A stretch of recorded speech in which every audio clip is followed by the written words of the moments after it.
heart of where innovation, money, and power collide in Silicon Valley and beyond. This is Bloomberg Technology with Caroline Hyde and Ed Ludlow.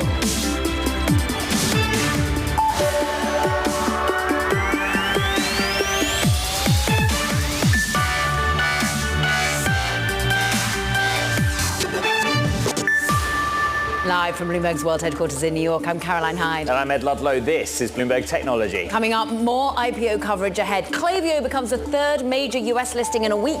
We sit down with the CEO and investors in the company. And Germany wants to ban key parts from Huawei for its 5G mobile network as the country reviews its reliance on Chinese tech. We have more ahead. Plus, Amazon announces a new smart home device and a generative AI-based Alexa. We'll discuss the features with device chief David Limp. Yep, let's get a check on the markets. This will be quick because we're going nowhere on any asset class related to technology or otherwise. It is Fed Day. We will have special coverage of that Fed decision later this afternoon. And basically, the market sees them holding rates steady. You look at the NASDAQ 100, completely flat. NASDAQ Golden Dragon Index, it had been slightly outperforming, up a few tenths of 1%. We're going to be talking about US-China relations in the context of tech later in the show, that of Europe as well. US 10-year yield 4.3%. And then Bitcoin holding at $27,000 per token. This is the definition, Caroline, of treading water ahead of a big Fed decision. Yeah, all eyes on the macro. Just go micro for a moment, though. The individual stock movers are interesting. There are some updates coming from certain companies. And I'm looking at the likes of Intel, for example, has been, pairing an earlier decline. But notably, we are seeing it currently off by more than 2%. This is maybe that invasion day didn't live up to expectations. In particular, we wanted some color around the 18A chips. Who are the customers? We didn't get that. We're off by 2%. Apple, I highlight, off by 0.9%. UBS saying the color on iPhone 15 is mixed at best in terms of some of the ultimate desire to be buying in and what are the backlogs looking like. Pinterest on the up, more than 4% as its investor day looks promising. Monetization there to be had. But what's on the downside? Cart. Let's have a little look at the latest IPO on the block that came yesterday. Its still higher over the last couple of days. Remember, $32.20. It is above where it priced at $30. But we are coming off of that euphoric high. The pop was in excess of 40% and then ended the day down at a 12% rise. Now we fade that a little bit more as just investors perhaps start to take a little bit of profit in. Let's stick with IPOs. It is the theme of the week of the show and get straight to the third major US listing in a week. Marketing and data automation provider Klaviyo joining us on set. Who else? The man who runs to break news, Ryan Gould. I think we saw that Klaviyo indicated it opened between $36 to $38. The IPO priced at $30. Build up for us towards this listing. Yeah, it's the second IPO to price at 30 a share this week. Obviously, Instacart priced at 30 a share. I would say, you, Caroline, you've just brought attention to Instacart. Is the sun coming up on IPOs? Maybe, but maybe it's just maybe it's just not quite enough to fully thaw the frost. And I think that's what we're hearing. It's let's see what happens today with Klaviyo. The quote's at 36, 38. Of course, there's going to be some shifting around there, but it seemed to be, it's the third major offering in a week. There's clearly momentum. I spoke to Andrew this morning, Andrew Bielecki, co-founder and CEO. He's joining the show in a bit. He'll be on shortly, and he said, his claim is that if you're a company that has discipline, if you're a company that has good unit economics, you can get out there and investors will listen to you. So I think it's a claim. I'm sure we'll see it in a while, but we're about to go to a very long-term investor whose real view is this is a company that has capital discipline. What's notable is all of these companies are pricing at the top end of the range. And so they're managing to lock in a decent amount of money, not leaving as much perhaps on the table as some had worried ARM had. Ultimately, who are the players who are wanting to get into these particular deals? Because Klaviyo is a B2B player, Instacart much more retail focused. Do we know who's trying to buy in on first day? It's a good question because when you think that Klaviyo is the first IPO pretty much in 2 years to come from the enterprise software sector, we're used to seeing this particular window prior to Thanksgiving being full of these companies. Obviously, let's take COVID out of the picture and think about 2019 rather than 2021. But this is generally the type of class we're expecting to see because they have the good fundamentals, they have the good unit economics, they have those kinds of those headlines really that a lot of the big investors like T. Rowe, so on, will think about maybe in the future as being part of the picture for them. But as far as the retail side of it goes, I mean, again, we're going to get another test probably in the next couple of weeks of Birkenstock. So probably, as I say, the frost's not fully thawed. Let's see what happens in a couple of weeks' time. The excitement when we have an IPO window like this is wide. You have the employees who want some liquidity for their stock.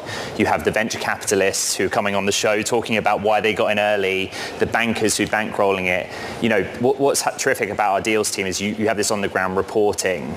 Is there genuine sustained excitement? In other words, do the sources that we speak to think the IPO window carries on, or it's kind of a short-lived euphoria? Ed, I've been covering IPOs for a while, and the fact that people are now wanting to take calls to talk about IPOs probably tells us, kind of where we're heading. It's just funny that you don't really have to find so much of an excuse anymore to bring up the idea that, there's going to be a company IPOing. You would probably have been laughed out the door maybe as recently as 6 months ago. But, back to the point I think about what drives it for some of these venture capital firms, of course, in Klaviyo's case even, it's still AI. It's, going long on machine learning. These are still the headline buzz terms that really help to push these offerings. And if you can get that in front of your investors on the roadshow and really drill down into why you're going to be at the forefront of those trends, then they're all ears. All right, Bloomberg's Ryan Gould, thank you. Get out of here. Go do some reporting. Joining us now, I'm absolutely delighted to say, Caroline, John Carlin, Acadian Software Executive Chairman, who was an investor in Klaviyo in its Series B and Series D. And John, if you allow me, I just want to tell a bit of your story. You invested $7 million early 2016. At that time, Klaviyo was 10 people. Just explain to us and the audience what today means to you as one of the original backers. Oh, it's a huge milestone for me, and more importantly for the company. It was always just an exceptionally unique company. The thing about Andrew and Ed and team is that they were able to grow the business from the earliest stage without running big losses and never really needed additional funding after that. So now to be here at the Center of Commerce on the NYSE floor is kind of amazing, given that the company was never really about raising huge amounts of money in the early days. What it is about is SaaS. It's about software. It's about ensuring that it can help other companies get the right digital message out at the right time. John, how much are we seeing them having a moat in this particular instance? How much can they ensure that they rise above the competition now that they're public? Oh boy, I'll tell you what, there's a pretty significant moat here. The technology that this company has built from the earliest days has defended its pricing, has defended this, and really been the engine behind this unbelievably efficient growth machine. John, we were just hearing a bit about your story, the fact that you believed in this company before anyone else ultimately. 10 people, 7 million check, followed it on with further checks in the B, the D rounds. What ultimately was the recipe for you? You said it's capital discipline, but there must have been something else that really got you excited as a general SaaS investor. Andrew and Ed, from their earliest days, they were walking to the beat of their own drum. They were pretty unconventional entrepreneurs in that they were super focused on the customer, super focused on building product, not really interested in talking to investors. That's a different type of recipe, and it really got me excited in the early days because they were so technology and product centric. John, can I ask you how you're going to yourself transact in this listing and IPO? Will you remain a long-term investor of Klaviyo? Yeah, so as an early stage investor, we sold 18%, which was sort of a pro rata amount that the early stage investors here did, and I'm a really proud holder of the remaining shares there. I have absolutely no intention to sell anytime soon.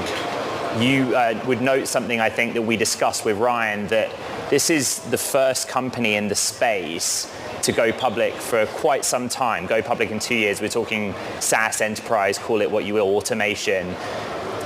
Does that signal anything more broadly to you about what's happened in the last 2 years with attitudes towards higher multiple software companies?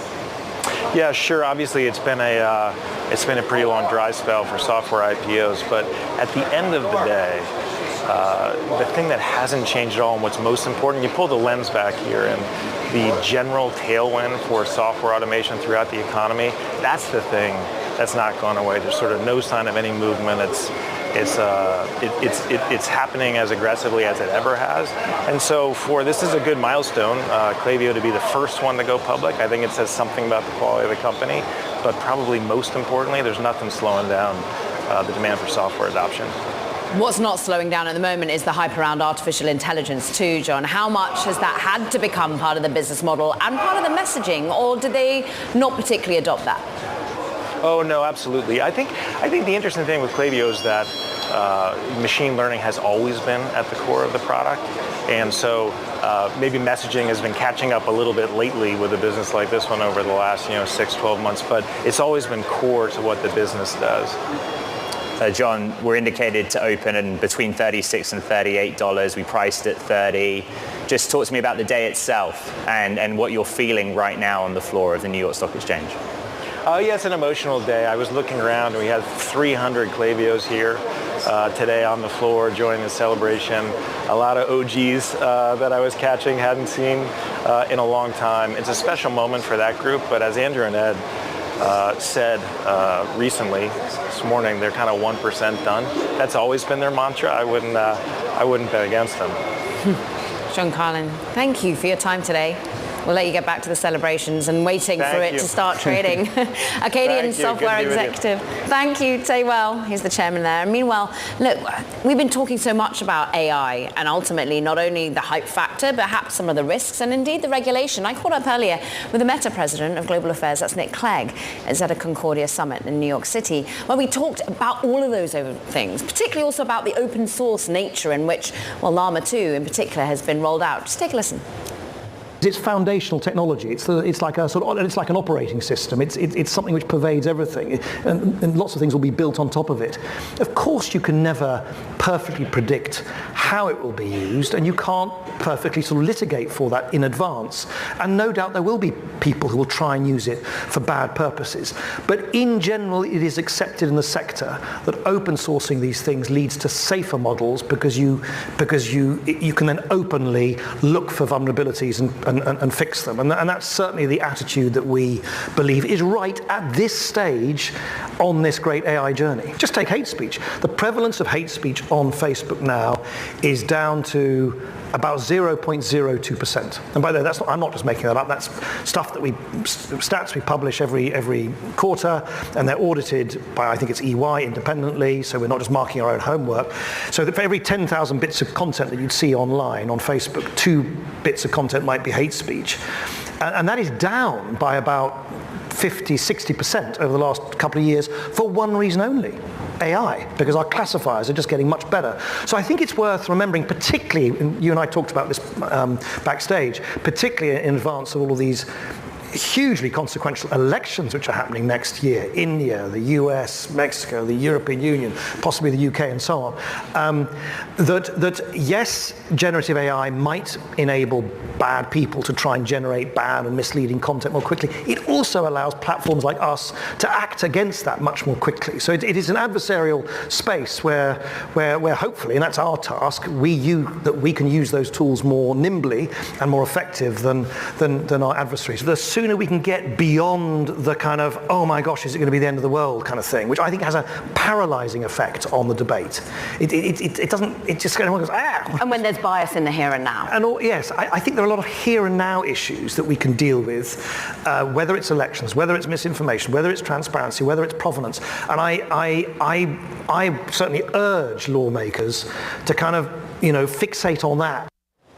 Meta President of Global Affairs, Nick Clegg. And we were really broad in, Nick Clegg's someone who worked as a member of parliament in Europe, so he understands the European Commission, he worked there, who is a government official, of course. I mean, he led a government, Deputy Prime Minister, yeah. He understands that, but I asked, what about China? Yeah.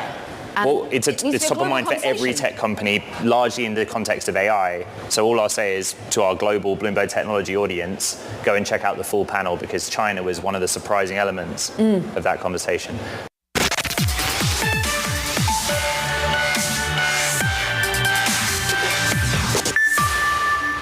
Okay, time for Talking Tech. This is what we're seeing in the news. First up, WhatsApp users will now be able to pay for services in India using the app. Parent company Meta is expanding the feature to that country after launching it in Brazil and Singapore. Payments will be free for consumers. However, businesses will pay a processing fee similar to a credit card transaction.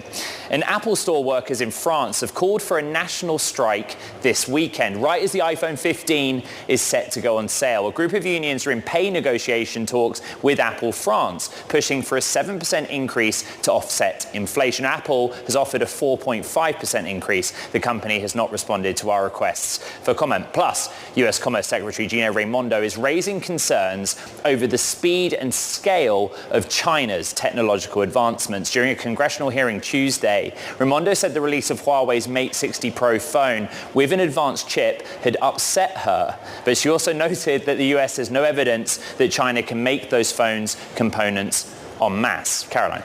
I mean, let's stick with that theme because the US isn't the only country suspicious of China technology, Huawei's technology in particular. Look, Germany's Interior Ministry wants to ban key Huawei parts from its own 5G mobile network.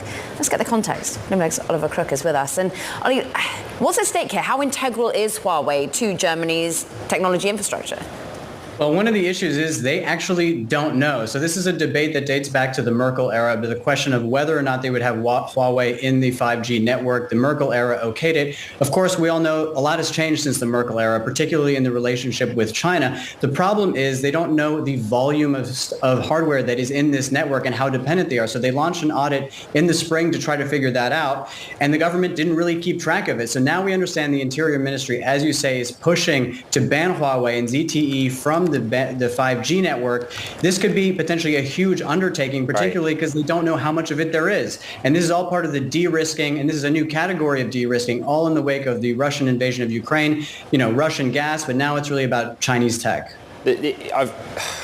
This is a technology and infrastructure story. I remember going through the 5G supercycle in this country, North America. It took years of getting the infrastructure in place before there was any coverage at all. What's the timeline for Germany? You can't just say, you know what, we're not going to use that anymore. We're going to go with someone else. Well, they're anticipating a number of timelines, but one of them is get it all out by 2026. That's what we understand from some of the talks, which is a very abbreviated timeline, particularly for Germany, which is not particularly known for going at light speed for this sort of thing. But again, the audit isn't done yet. It still needs to go through a number of other ministries, and they're going to have to consult with the network providers. But basically, Deutsche Telekom has said this is totally unrealistic. The UK, which is trying to do something very similar, has set out a timeline from 7 to 10 years, but there's going to be really a debate in weighing all the pros and cons. And again, a nation that is sort of behind in digital infrastructure.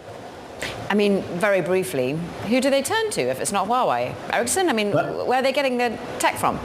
Yeah, it'll be Ericsson and Nokia, but that comes with a number of questions itself. Do they have the volume of material that they need in the amount of time? At what cost? There are not a lot of cheap alternatives for Russian gas or Chinese tech.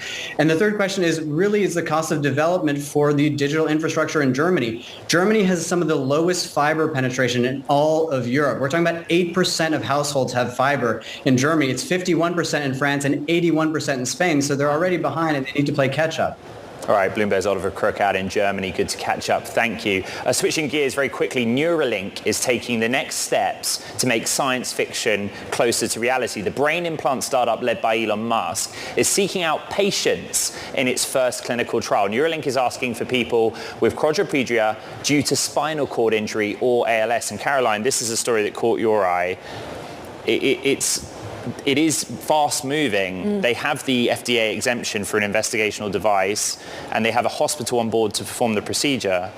What do you make of it? Putting their hands up. I mean, ultimately, we know that there's been the view on animals. We're now looking at real life impact. This is, again, an Elon Musk company of which, there's 6 or 7 now, but really pushing technology forward in a deeply sort of untrodden space. Yeah. And I think, again, it's just about the safety, the precautions that come into place, and ultimately who ends up driving forward this sort of technology. The long-term promise is to reverse the impacts of severe brain and spinal injury. But in the first instance, Neuralink is talking about using the human brain with the implant to move a mouse cursor, right? This is the kind of small steps that we're taking. But it was really interesting to see them say, okay, let's get on with it. Yeah, and I think in many ways, artificial intelligence, again, something that people are depending on in this particular area. Meanwhile, coming up, look, we've got so much to get back to in the world of IPO land. Klaviyo, third major US listing this week, prepares to start trading. We'll break down the details of the IPO next. Maybe we'll even get a price. This is Bloomberg Technology.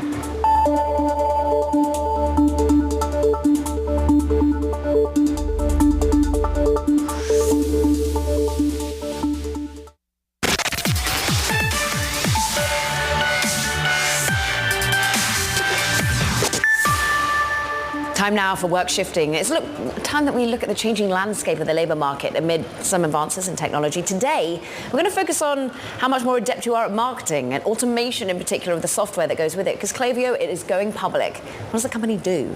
Let's ask Katie Roof. And really, this is all about helping brands target you and I in the most efficient and effective manner, right? Sure, yeah. So they do email marketing, text marketing. They work with brands from Unilever. They work with popular sunscreen brand Supergoop and jeans brand Good American. They're helping reach out to their customers over email and text. Just remind our audience that Klaviyo indicated it's open at $36 to $38 a share. The IPO had priced at $30 a share. Katie, been a busy week for you, busy 10 days. You know, where does this listing compare with those that have gone before?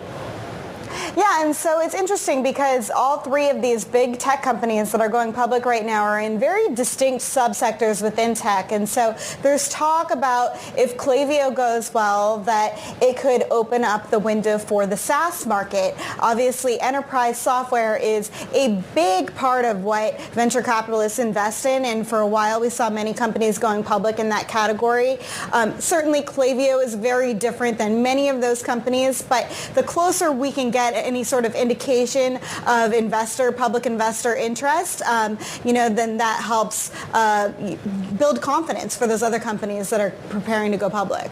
And I think Bloomberg Intelligence have done some great analysis really on the ultimate valuation that we're getting in this company at around about, $9 billion after you look at the $30 price point. And that's kind of in line, if not a little bit toppy when you're looking at other software SaaS companies out there, the Adobes of this world. So it's pretty large for a venture-backed company going public that's in enterprise software. A lot of times we see companies in that category going public that are maybe $1 billion, $2 billion in size. So I think it's actually would be getting more attention, but it's been a little bit overshadowed by ARM and Instacart. But it's a big company out of Boston, and people in the industry are watching this one closely. All right, Bloomberg's Katie Roof, thank you. And stay tuned. Coming up on the show, Klaviyo's CEO Andrew Bialecki is going to join us as soon as we get to the New York Stock Exchange. This is Bloomberg Technology.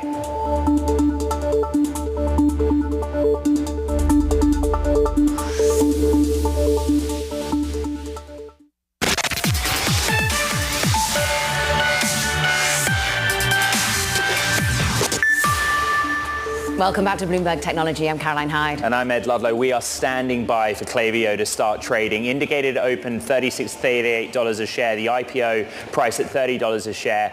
Bloomberg's Sonali Basak is with us and has been lamenting off camera that after this IPO, she's going to have to wait for another flood of IPOs. But tell us why you're watching this one so closely. A few reasons. One, for the banks, it is a reopening for them as well. Remember, they have not had any significant business besides Kenvue this year. And even when you look at Kenvue, it's kind of traded sideways. So after this set of results, or IPOs rather, you have these fairly significant pops for the market that we're in, but what happens to the window after that? Birkenstocks may try to list in the coming weeks.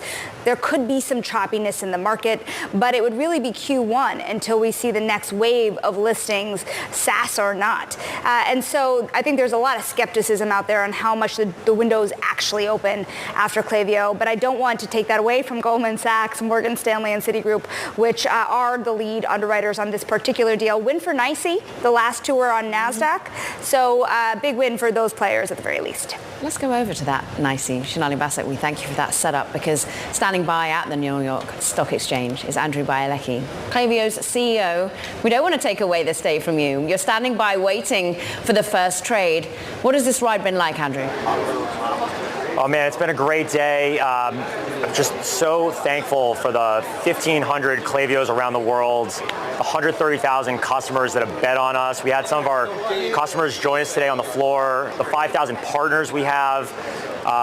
it's a very humbling experience. We're very excited about what we've built. We're going to have a little fun today, and then we're excited to get back to work tomorrow. Andrew, John Carlin, one of your first investors, joined us on the show. He spoke about how justified this opportunity is for your business in particular. Your stock is indicated to open between $36 to $38 a share. You IPO'd at $30. How do those numbers make you feel?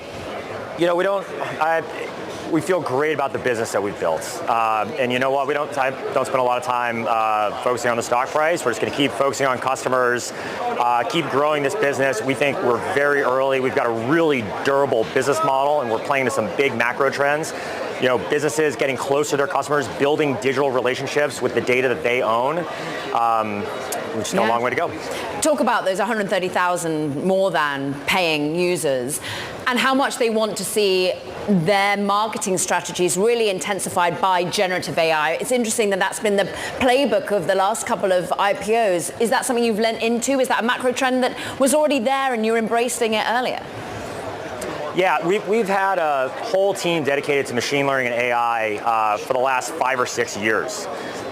So we're excited to use some of the large language model technology. But I'll tell you, customers like TaylorMade, Coty Brands, Unilever, Skims, we've got so many customers, and we believe that the future of, let's just take marketing as one application, the future is software that knows how to use itself.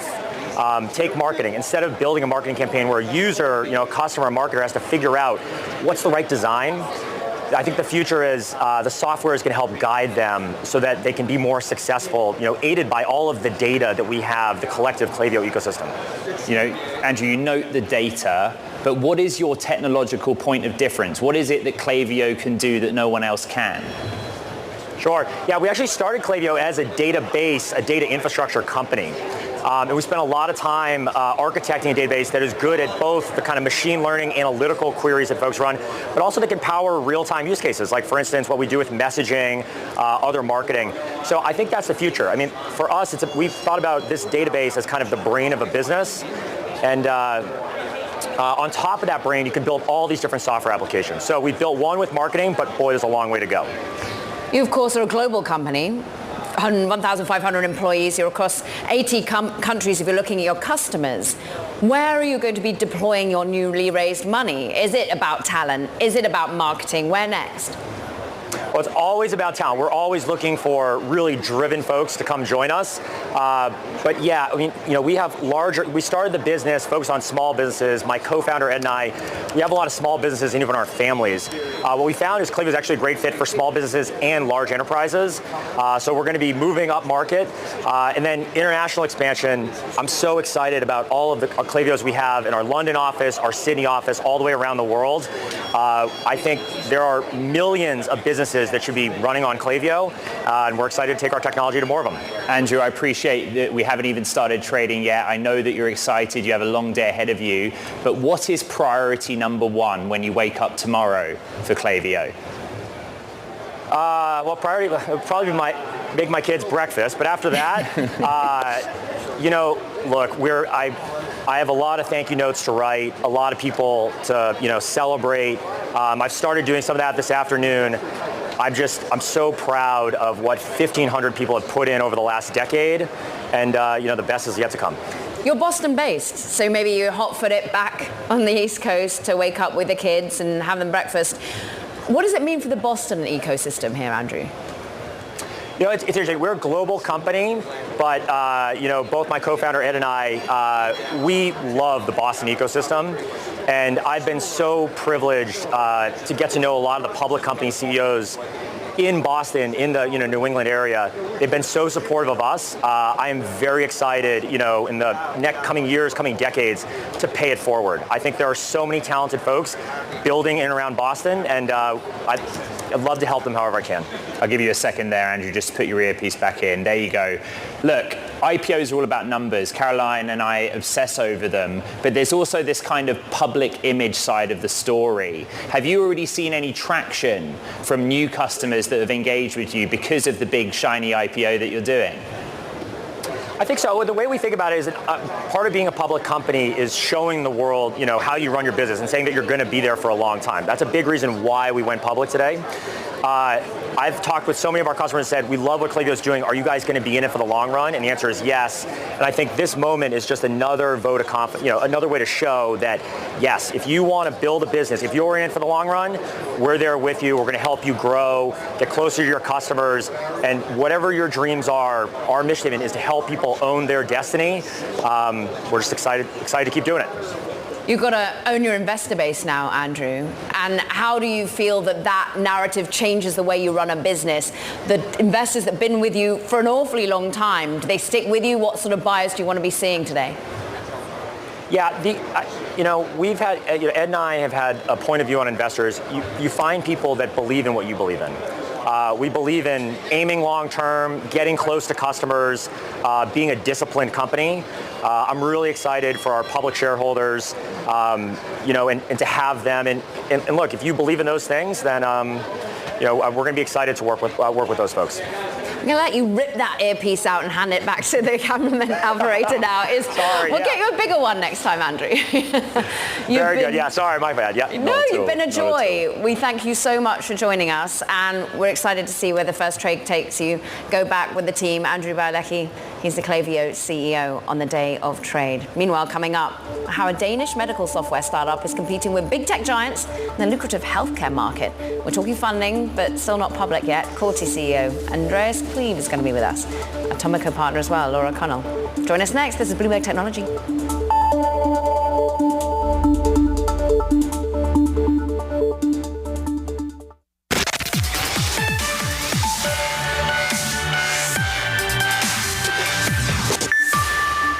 About Corti. It's a Danish medical software startup. It's just raised $60 million to sell an AI co-pilot to more hospitals, basically compete with the likes of Microsoft, Amazon, other tech giants racing into the healthcare space. Let's bring in, of course, its CEO, Andreas Cleve, as well as co-founder for the business. And alongside the investor, Laura Connell, partner at Atomico, which are helping with the fundraise here. And I start with you, Andreas. What exactly are you bringing? How are you augmenting people who are going to treat people in hospitals? What is the co-pilot allowing them to do? So thanks for asking. We are augmenting the professional. So we're a tool that sits on the side of the patient and the professional as they have an interaction or a consultation.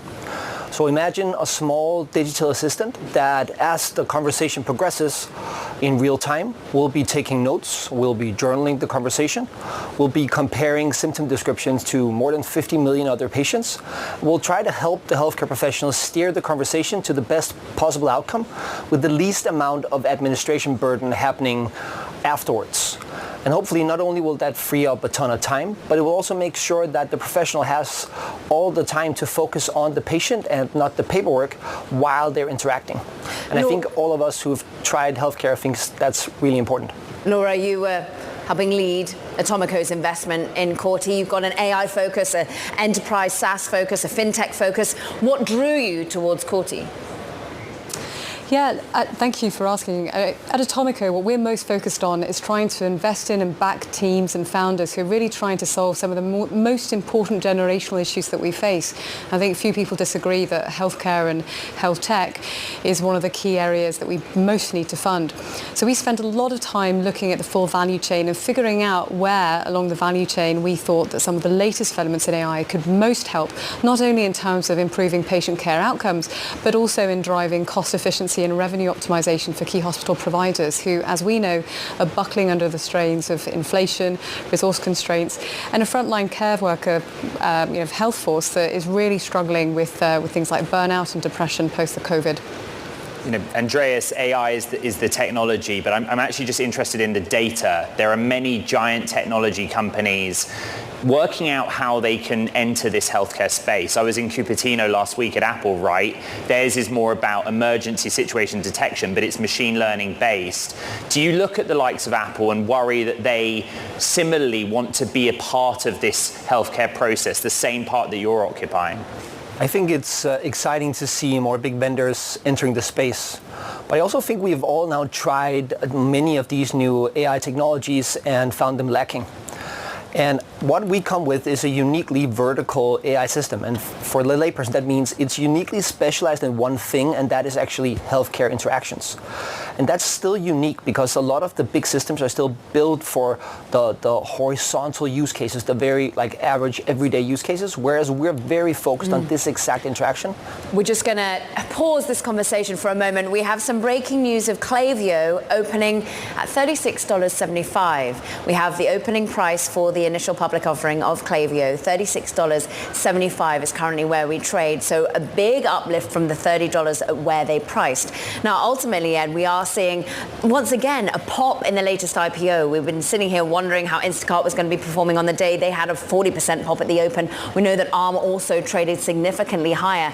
But notably, we are seeing these companies taking advantage of this window and managing to line up the demand and the supply side. Once again, this is a company that had cornerstone investors, but perhaps more at the more desirable area of finance. Shonali and Abigail Doolittle are standing by. Let's go to Abigail first, who's just here with the opening trade. Yeah, well, we have another exciting IPO here, the third large one in a week right now. We have the shares of Klaviyo up 21%, so really very positive. And of course, it priced at $30. That was above where they were initially marketing this IPO at 27 to 29. And just today, we saw a bunch of different ranges, 36 to 38, from 34 to 36. This IPO was 30 times oversubscribed. So right now, it seems very, very successful. A valuation of about $11 billion. And of course, you just had that wonderful interview with the CEO and their what some are calling bread and butter technology. This might be a good sense for next year. A lot of people are looking at these IPOs to see, is it greasing the runway for next year, especially around technology IPOs. Now, on the other hand, it's interesting because we do, of course, have the Fed later today. We still have some inflation concerns. That's what's kept the IPO window largely closed this year. So we continue to have this big question of whether or not we are now seeing the reopening of the window successfully. Now, we don't know that yet because while ARM was very successful on its first day, it's traded back down there from Instacart. Same thing yesterday, up about 12%, now coming in a little bit. But overall, very successful start here for Klaviyo, up 21%. Abigail Doolittle, literally running to set, breathlessly telling us about, well, the pop that we're seeing of 23%. Shonali Basek's been standing by, waiting for this opening trade. And, you know, this is once again about cornerstone investors. This is once again about limiting supply and ensuring that this has been really well managed by some of the banks. Yeah, the management of this IPO with the cornerstone investors, AllianceBernstein, BlackRock. Remember, top 10 clients took 55% of the deal, while the top 25 took 80% of the offering. That left roughly 200 investors with no allocation at all. Yet you look at this, and that's according to Amy Orr, who has been reporting on this through her sources. $11 billion company. At the opening trade at $36.75, that is what you have Klaviyo now valued at in the market, give or take. You have it fluctuating slightly in the market. That 22% pop, that was less than what you saw at Instacart, despite those 200 investors getting no allocation at all. It will be interesting. Now, we are just hours away from a Fed decision. And so let's see where Klaviyo ends the day and goes into tomorrow. The end of this week is an important moment for both Klaviyo and Instacart, because now that these IPOs, the pricing itself have gone so successfully, supply has been limited, big investors bought in. Right. It will matter a lot to these employees as well as these investors. The cornerstone investors are important, but the IPO is a test of how much risk appetite there is out there for a high multiple software stock. You hear the words of the street, Wall Street. Is the risk appetite there? What's interesting is we're going to watch Instacart and Klaviyo post not too long from now their first set of earnings reports. Those will be very important landmarks for these companies because, as we've been talking about, there are really only a few more IPOs left this year. Perhaps Birkenstocks, perhaps Turo, as you've been talking about, Caroline. But it's really in the middle of next year, early next year, that you're going to see the bulk of these companies try to go public. Therefore, the results that these companies post and the investor appetite continuing on is important. Lastly, I would say for the employees, you just go to the filings, the SEC filings of Klaviyo, and one of the things you see is the contract, the employment contract for the chief people officer they brought in, and the stock options that she gets on the back of this as well. You think about all these companies. This was a company founded in 2012. These companies' employees have been locked up for a long time. So these stock listings are just as important for those employees as they are for these new cornerstone investors, as we've been talking about. Okay, everyone take a breath. Bloomberg, Shonali Basek, thank you. And as you just noticed, you're going to have to wait a little while for another IPO anyway. Next up, Amazon is launching a revamped Echo Show 8 smart home device and updated Alexa with, finally, new generative AI features. That and much more was announced earlier today at Amazon's product event, its first in-person gadget unveiling since the pandemic. And we're delighted to bring in David Limp, Senior Vice President of Amazon Devices and Services, who's joining us from the company's new campus near Washington, D.C. Dave, you and I have done so many interviews over the years, but you did announce that you would retire at the end of this year. We will get to that. First off, let's start with this generative AI integration into Alexa. How are you guys going to roll that out over the coming weeks and months? Because other tech companies have been so conservative about putting generative AI tools into the real world. Yeah, by the end of the year, we're going to offer a free preview to anybody that has an Alexa endpoint out there, an Echo, and we're going to do that in a way that you can get into the experience a couple different ways. We're kind of reinventing how we do entertainment on Fire TV. We're doing some things in the smart home, and then we're offering a Let's Chat experience that is super conversational. We showed it on stage today, and it's remarkable. And I think the big thing we were able to do is actually optimize a large language model and generative AI for the home, which is a very different environment than the tab of your browser. The emphasis is conversation and real-world application. I told our audience on social media that you were coming on, and we always take audience questions, Dave. One is a pretty straightforward one. Will Amazon use Alexa devices to listen in the home as part of training of the large language model that powers the generative AI tool? Of course, there is history here about data privacy. Oh, of course. And, one of the things we emphasize today is that privacy is foundational to what we're doing here. And, we give the best way we do here is that we give controls to customers. If you want to delete all your utterances, there's a single button that will delete your entire history. If you want to delete your smart home history, there's a single button that allows you to delete that whole history. If you want a more personalized scenario and more personalized types of things so that it recognizes you and personalizes the stuff to your screen, then we do use that information to train the model. But if a customer doesn't want it to be personalized, they want a more generic version of Alexa, that's fine too, and we give them that control. I need it not to listen to my children, David. Meanwhile, I'm listening to some of the news that's been unveiled, and not only about new AI, generative AI within Alexa and some of the new Echo Show 8, but 1 billion Alexa devices have been purchased. Can you just break down exactly what you mean by those 1 billion? What kind of devices, where, how, when? Yeah, we're talking about the number of devices connected to Alexa, and that's approaching 1 billion. It's getting very, very close.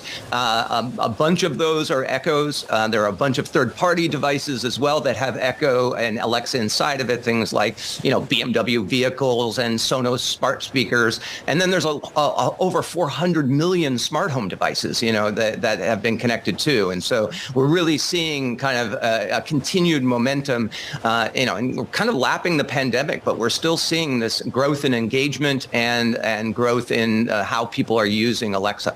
I mean, when you first launched the first device, the Kindle, just the amount of change that's gone on since then, and indeed the way that we want to stay informed, we have become aware of the way our data is used. And some of the regulatory environment, David, when you're launching new products that integrate very cutting-edge technology, how are you thinking about the way in which regulation is going to be changing into that unveiling?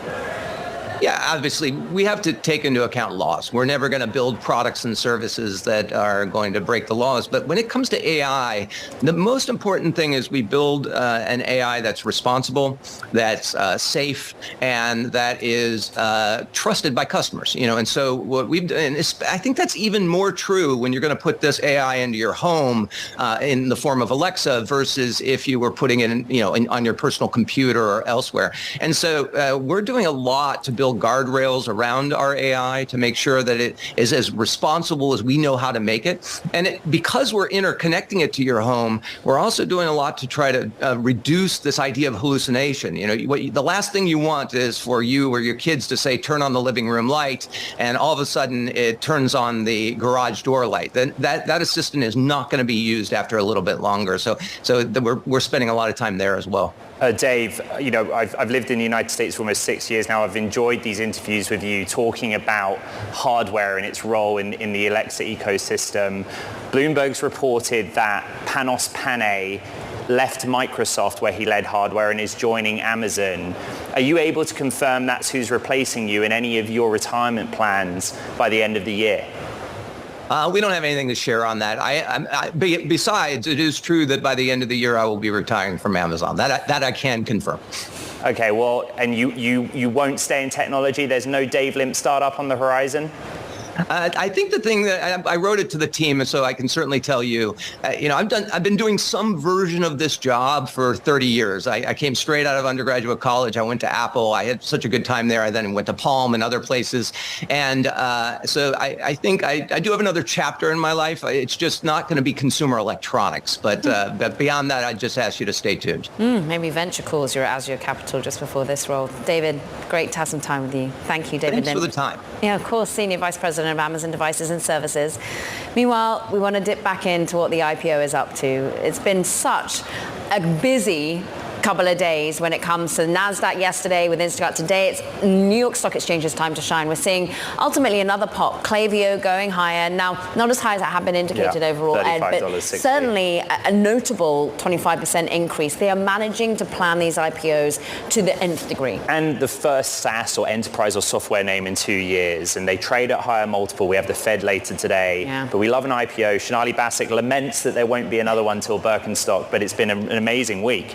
And just think, it's not just about Birkenstock and retail. There's going to be so many other technology companies in the background. I remember speaking to Karen Snow over at NASDAQ saying that there's about 157 companies that have filed, many of them technology as their root cause. So if the window's genuinely opened, we'll find out. We'll see. Well, for now, it looks as though we've got a surge in trading. Stick with us. That does it for this edition of Bloomberg Technology, though. We cap the show on our podcast. We get it on the Terminal, Apple, Spotify, and iHeart. From New York City, this is Bloomberg Technology.